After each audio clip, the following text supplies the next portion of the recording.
피 속에 있는 당을 무조건 건강의 적이라고 생각하는 분들이 많습니다.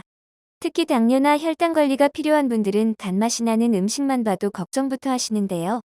하지만 혈당은 우리 몸이 움직이고 뇌와 근육이 활동하는 데 필요한 중요한 에너지원입니다.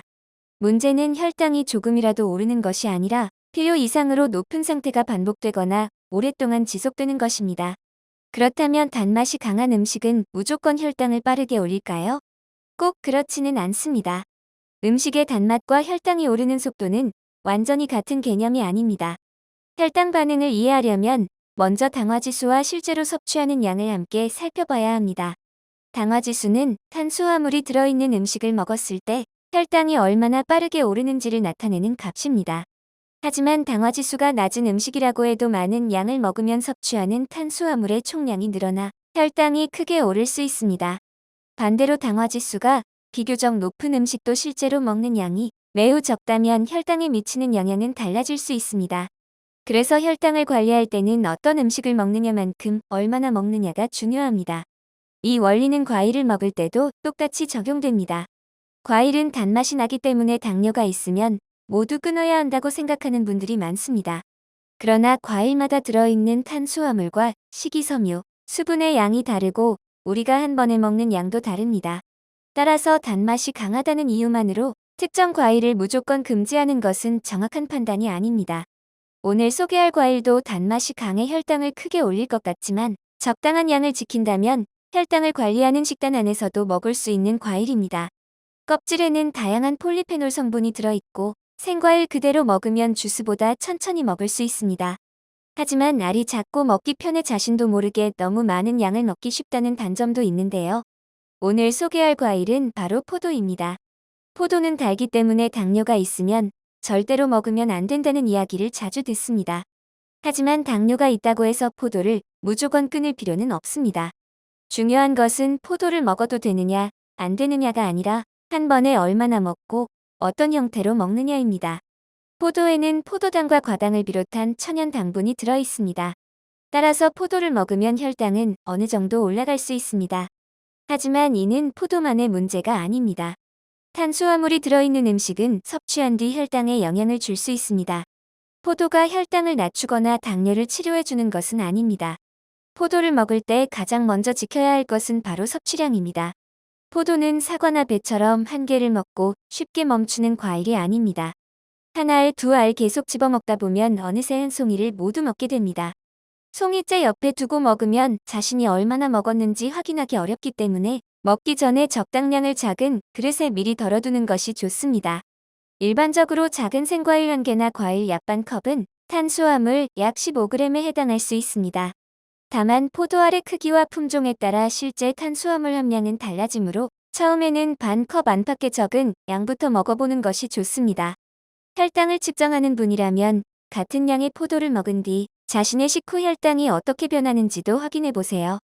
사람마다 소화 속도와 인슐린 반응이 다르기 때문에 다른 사람에게 괜찮은 양이 나에게도 똑같이 괜찮다고 단정할 수는 없습니다. 두 번째는 포도를 먹는 형태입니다.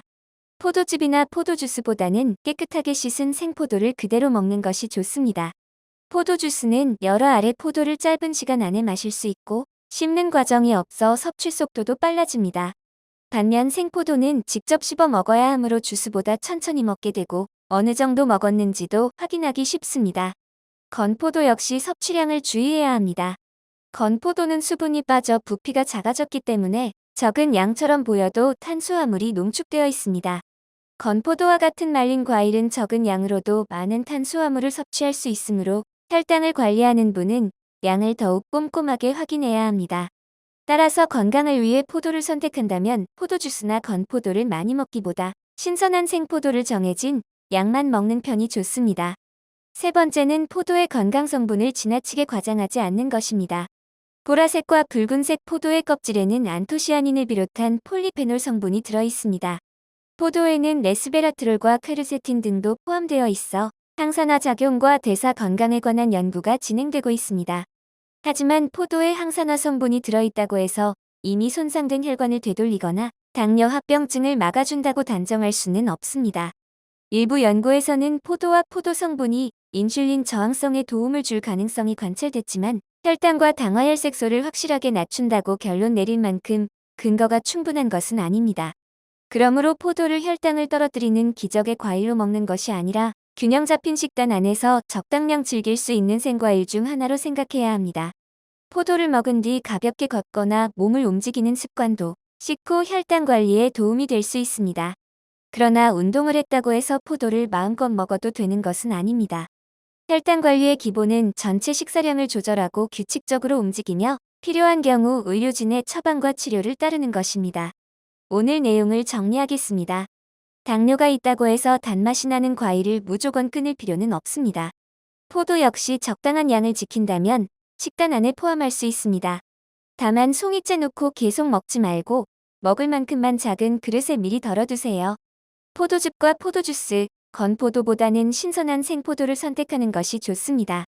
처음에는 반 컵 안팎의 적은 양부터 시작하고 가능하다면 자신의 식후 혈당 반응을 확인해 보세요. 포도는 당뇨를 치료하거나 혈당을 낮춰주는 기적의 과일은 아닙니다. 그러나 단맛만 보고 무조건 피해야 하는 과일도 아닙니다.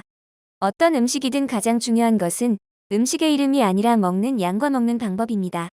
포도도 내 몸에 맞는 양을 알고 적당히 먹는다면 맛있는 단맛을 부담 없이 즐길 수 있습니다. 다만 포도는 품종과 신선도에 따라 맛과 품질의 차이가 크기 때문에 달고 신선한 포도를 직접 고르는 일이 생각보다 쉽지 않은데요. 제가 직접 확인하고 추천하는 맛있는 포도는 아래 댓글에 링크로 남겨두었습니다. 싱싱하고 맛있는 포도를 찾고 계신 분들은 아래 추천 링크를 꼭 확인해 보세요.